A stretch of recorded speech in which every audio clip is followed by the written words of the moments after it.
Hey, what's going on, people? My name is Terrell Andretti, and I'm the Narc's Nemesis.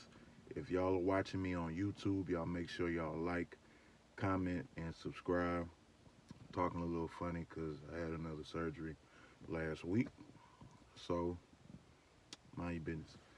Make sure y'all like the video. That way, other people can, get this content. Somebody liked it for you. That's how you were able to see it. So like it for somebody else. Um, Today I'm gonna talk about the narcissist and special events. Um, I think I told y'all a couple stories about me at a show, but I got another one. Um, we weren't together at this point.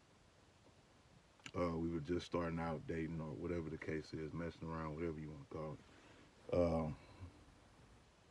So I had a show, and I think I don't know if she gave me a reason to why she wasn't going, or if it was just understood in the conversation she wasn't gonna make it to this one. So anyway, I'm at the show with my boys or whatever. I'm not expecting her to come, which is fine. Shit, we not together, so I can't just raise no fucking hell about you going or make a comment or whatever the case is. So I'm chilling and I'm waiting to perform or whatever, and I go outside to meet one of my boys outside. He pulls up. I go outside to meet him in and walk him in there. And I look down the sidewalk and I say, damn, that girl look familiar. And I kind of, go back to what I'm doing for a second, and then I double take and I look, and it's her. I ain't gonna lie, that motherfucker pulled up looking delicious, looking good. Had a dress on, all that shit, looking good. But anyway, so I'm like, damn, I thought you wasn't coming. She was like, well, I wanted to surprise you, and she did. Surprised the shit out of me. So we go in, we chilling, we vibing, and she like giving the energy like she usually does, more like she has. Let me rewind it. She has two of her homegirls with her. And I'm not tripping. Okay, cool. You brought some motherfuckers to see me perform. Cool. So it's her, them two, and then I got like three or four of my boys with me. And we get inside the spot. And she like, you could tell she want to dance and get loose a little bit, but she trying to be like reserved for me, I guess. And I'm like, man, you better act like you normally act. Like when I'm not there, I'm like, shit, we not, you know, I'm not your daddy. I'm not your parole officer or nothing like that. So shit, move how you want to move. I can tell like when somebody's trying to reserve themselves from how they normally act. I'm like, nah, be yourself. If you normally dance, that's what you said. Dance, do what you do.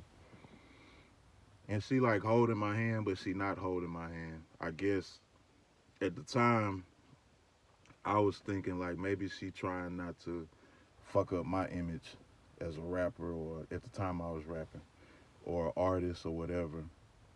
And that's how I was taking it, but really was like, I'm here with you, but I kind of want to seem like I'm available too, I guess. So I'm standing up there, I'm watching the other talent perform or whatever the case is, and like I guess this dude try to holler or whatever, and they sitting down, and I expect ladies to sit down when they wearing the high heels and all that shit, and they sitting down, and they talking or whatever. Her and her homegirls talking to the dude or whatever the case is. Mind you, I'm not tripping because we not together. You know what I'm saying? And I can tell like she's trying to like heat check me to see if I'm cool with her and the homegirls. Sitting there talking. I'm like, dude, I'm cool. I'm chilling. You know what I'm saying? And I think she ends up taking down like his Instagram or something, which she told me later on, or whatever the case is. So I think club personnel comes in and they telling people who parked in a certain spot that they got to move. You know what I'm saying? And they were in a certain spot to where they had to move. So they go out to move their shit or whatever the case is. I'm waiting, And like 15 minutes go by, 20 minutes go by. I'm like, damn, where you at? I don't think I even hit her first. I think she had ended up hitting me. And she was like, oh well, we couldn't find nowhere to park or whatever the case is. And instead of like telling me that, so I can tell them that, excuse me if I'm dragging this, I'm kind of in pain, but excuse me if I'm dragging this. Instead of her telling me, you know, hey, it's nowhere to park. Where did you park, or where can we park? Do y'all know these motherfuckers left? Oh well, they couldn't find nowhere to park, so they wanted to leave. And I'm like, what? In my head, I'm like, what was y'all's purpose of coming if y'all was just gonna pull up and leave? And in my head, I'm thinking you don't let your homegirls convince you to, fucking burn off or whatever the case is. Y'all could have went out and did y'all thing somewhere else instead of popping up, acting like you there to, move around with me or whatever the case is, or support me or whatever the case. Y'all missed the fucking performance. And then I'm like, in my head, I'm like, what was the point of you coming if you was just gonna, pick up and leave, or have your homegirls persuade you to leave, or whatever the case is. And I think after I performed, she had hit me up. They went to like some hookah lounge or some shit like that. And she was like, well, you want me to bring you something to eat, whatever, whatever. And looking back on it, I shouldn't have took my ass to her house afterwards. I should have went on about my business and enjoyed my night. But of course, I'm so love bombed and so hooked on this person at the beginning. I took my ass over there. She had brought me like, I'm a big wing eater. So shit, you give me a plate of wings, you done sold me. So you know what I'm saying? She buy me something to eat, and I'm like, whatever, it's cool. And they leave the spot, and then me and her meet at her spot, later that night. But my whole thing of me telling y'all that story is, I didn't know this at the time, because this was like in the beginning, before we was even a thing.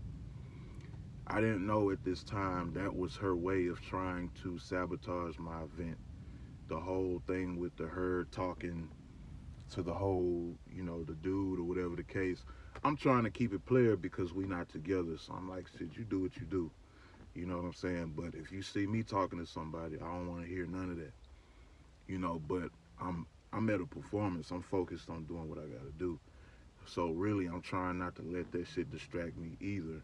Trying to stay in my zone. Everybody who know me, when it's show day, that's all I'm worried about. It ain't. I don't want to run no errands. I don't want to hang out. I don't want to do nothing. Like, I'm all about the show for that whole day. Now afterwards we can do whatever, but when it's show day, that's my mind for the whole day. So I'm not knowing that she was doing that stuff intentionally to kind of ruin my event.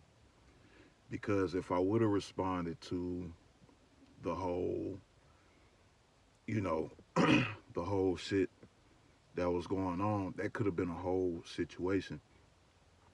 Because even though I had my boys and, dude had his situation, somebody could have got shot that night or whatever the case is. And, you know, it was already another altercation at the club that night with another group of people. And that could have been me if I would have responded to, whatever she was doing with, homeboy and her and her friends or whatever the case is.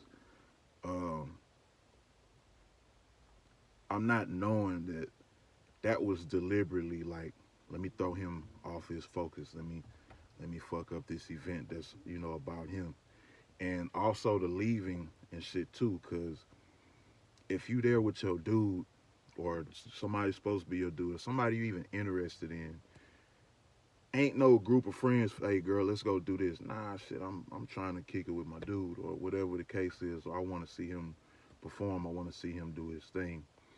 But looking back in hindsight, now I'm seeing that was meant to distract me. That was meant to fuck up my night. That was meant to get me to start worrying about everything else except for what I had going on. And I kind of passed the test because I wasn't bothered. You know what I'm saying? Like, even with the whole talking to the other dude, I was like, all right, motherfucker. But at the same time, I was like, man, I'm finna perform. I'm finna do my thing. People came to see me. My boys came to see me. So, shit, I'm finna do what I gotta do. That's what I'm focused on. And then her leaving, I didn't throw a big fit about it either. I was just like, well, shit, you missed a hell of a show. And I don't know any woman. And like I said, I wasn't singing at the time. I'm singing now, but at the time I was rapping. But I don't know any woman who has a guy that's an entertainer, no matter what level he's on. If you into that dude, you want to see this motherfucker perform. I don't care if it's two people in the crowd. You're videotaping, you're recording, you're taking pictures, you're doing everything because you're like, well, this who I'm with, so I want to see him as successful as possible. You know what I'm saying? So I'm not used to having that. So the whole thing was I didn't let it bother me because I'm used to standing 10 toes on my own anyway. So I kind of passed the test without knowing I was being tested. But I told that story just to show y'all shit that they will do to kind of mess up your event. And especially if you're in the beginning stages, you kind of look at it as harmless, but it's a tactic they use to take your mind off of what has your attention and put it back on them. See, that was meant to start an argument. That was meant to start a situation. That was meant to get me out of character so I couldn't go and perform and do what I had to do and do what I normally do what I love doing, do what people came to see me do. Mind you, they don't like when the attention is off of them. And at that time, especially, like I said, we were communicating or whatever the case is, but I was way more focused on my music and what I had going on than, a situation with her. So, man, that was a little story time. I could have told that story a whole lot better, but I got this Kanye West shit going on, so my future stories will be way better than that. But that was just insight of shit that they'll do to kind of, sabotage what you got going on. And I got plenty more stories, so y'all just stay tuned. Make sure y'all take a second right now to like the video. If you watched all 12, 13 minutes of this video, please like the video because it helps the algorithm. It helps push this content out. Um, if y'all want to donate to the channel, link is in the description. I appreciate all the donations. Um, all of my new channel members, welcome to the family. Returning members, it's always good to see y'all. I'm trying to respond more in the comments. I've been having a lot going on, so I kind of been disengaged from this whole thing, but I'm trying to get back into it. If y'all need one-on-ones, link is in the description. Like I said, I got a new single out called Superstition. It's on all platforms. And I think I posted it on this channel. Y'all make sure y'all go check that song out and run the views up. It actually features a actual voicemail at the beginning of the song of my ex-narc trying to hoover me, and I wasn't going for it. So y'all make sure y'all check that out. Leave me a review. Let me know what y'all think about the song. I love reading y'all's reviews because this music thing is very personal to me and it means a lot when y'all leave comments. Let me know what y'all are thinking. It is a pop song. I'm a pop rock rap artist. So again, like, comment, subscribe. Another day, another way. You ain't gotta listen, but I know you heard me.